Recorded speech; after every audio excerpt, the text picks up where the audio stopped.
Okay, obviously a tough loss on the road. Credit to them. They played a really good football game, almost a tale of two halves.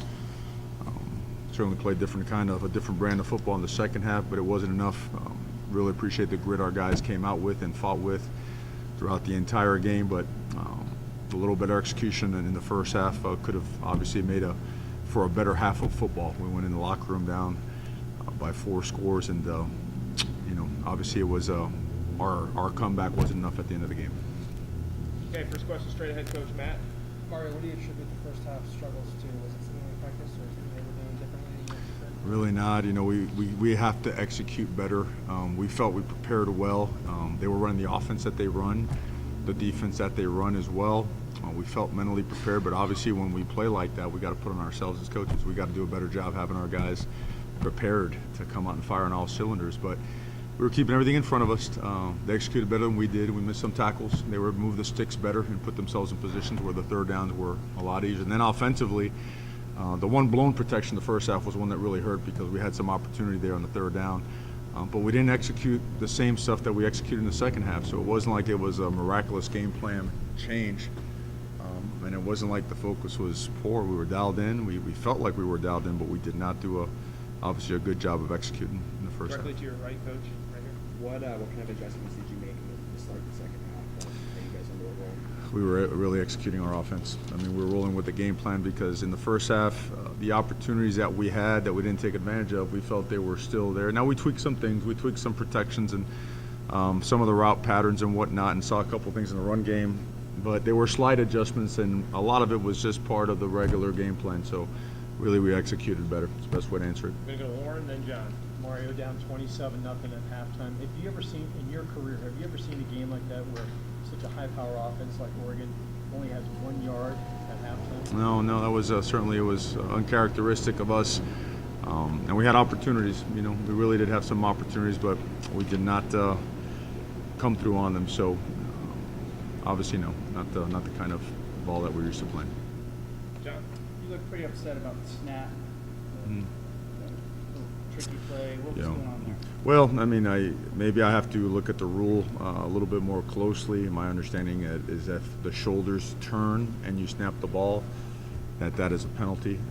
That's the way that I received an explanation, but I could be completely wrong. That the feet are parallel to the line of scrimmage and you turn the shoulders. I got to make sure I do a better job understanding the rules, but that's the explanation that I got.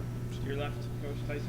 When you guys had second and goal, where you guys ended up running it with Travis 3 times in a row and went for the field goal, what did you see in those situations to run it 3 times? And I think those were Travis's first 3 carries of the game as well. Why this? Well, we were in 4-down territory, and on 3rd down, they were playing coverage, and we felt it was a very favorable play.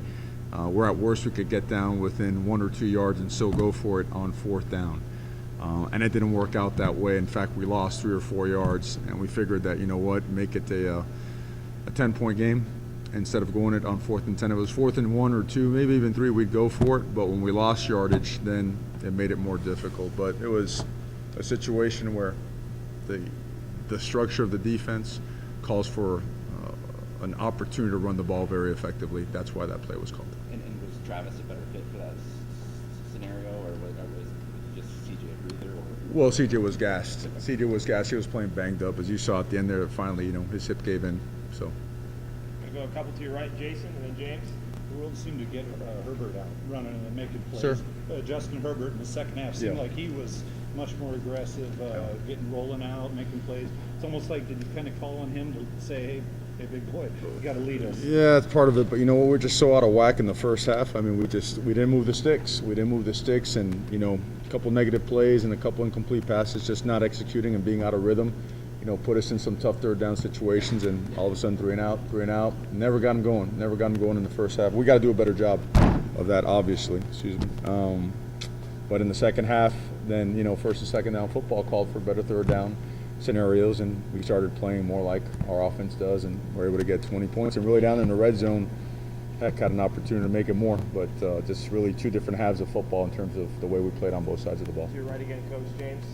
Mario, you talked about trying to create pressure on Minshew. Other than the hurry that led to the first interception, I don't think you guys didn't get sacked. I don't think you even had a McCurry the rest of the night. They did a good job protecting him. They did a good job protecting him. Even though he gets the ball out quick, bottom line, they did a nice job protecting him. Matt, down front. The score indicated how many times you run the ball a little bit, but were you surprised at how ineffective you were in the run game? What kind of maybe impacted that for you guys? Well, we knew that it was going to be difficult because of their slants and their angles and stunts or whatnot. And then there was a point in time in the game where we had to throw the ball. So that took us out of kind of our plan and our schedule a little bit as well. But in the second half, we started hitting some. I think CJ hit a 10-yarder, then he hit a 20-yarder. And then we had a couple negative plays down there in the red zone, the tight red zone. But you'd like to keep running the ball, but when you're behind by that much, and you'd like to give yourself an opportunity with the way the clock was ticking. So we threw ourselves off schedule. I think we ran it 28, 29 times. We used it in the 40, 45 range. So, it threw us off. Down front to your left, Coach Ashley. Coach Diamador picked last week, 2 more today. What can you say about his play? It's getting better and better. I mean, he's a tremendous competitor. He works at it hard. It means a lot to him. And he spends a lot of time in there. Him and Coach Williams, they spend an extraordinary amount of time studying film, working on his craft, and it's showing up in the way he's playing. To your right, Coach Austin. Mario, the first series of the game, 2 bad snaps and penalties, did you feel like that kind of set the tone for the first half, and what do you attribute that to? Well, I'm sure it frazzled our guys a little bit. Going out there in pregame, our cadence, we felt that we can run our regular cadence, but obviously it didn't. On the first one, the guys felt all right about it, and they signaled, Coach, we're good, we got it.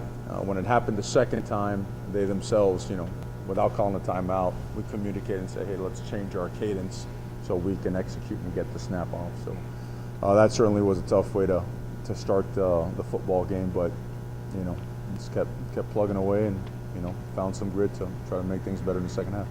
All the way over here, Ryan, right to your right, Coach. 4 straight against ranked opponents, you split those 4. Do you feel like there's still time to get back in this race down the stretch? Yeah, absolutely. I mean, the conference, the way it is, the way it's structured, the competitive nature of it, there's going to be opportunity, but the most important thing is understanding that, you got to be a grown man about this one and understand that in this conference, hard against an opponent like this on the road to start the way that we did and expect to have success. And at the same time, we did put ourselves in a situation where we're 1 score from tying the football game and maybe going for 2 to try to win it. So there's so much to be learned. At the same time, it just really understand that we need to focus on what we can control, and that's the next game, and making sure we apply everything we learned from this one so that it doesn't happen again. We got time for 2 more. James and then Jason. I understand strategically in the second half, Mario, obviously you can't run as much like we just talked about, but this was not a particularly stout rush defense. This is the fewest rushing yards they've allowed in 2 years. Running's part of your identity. Do you feel like we got away from your identity too much, particularly in the first half and even early in the second half? Well, in the first half, we just didn't move the sticks. All of a sudden it's 2nd and long, 3rd and long, and we're trying to mix it up as to what we saw, what we felt we saw. In the second half, we ran the ball in the 3rd quarter a little bit, but we also felt that we had to move it in bigger chunks, and they were giving us some looks that we felt we could take advantage of. So we did. Last one, Jason. Yeah, Coach, WSU's got Oregon 4 years in a row. Just very tough matchups. You saw him last year. Yeah. A little bit different deal. He didn't Herbert, but what is it about that? Just so many players, so many different formations, and trying to stop their offense. Is it just the number of players or the plays? I think, as a staff and as players, we need to play the entire game like we played the second half. And I think things will be what we want them to be. But again, we have to create that. We have to make that happen. And, we did not do that tonight. And I credit them as well, because I think that's important. Respect the game, respect the opponent.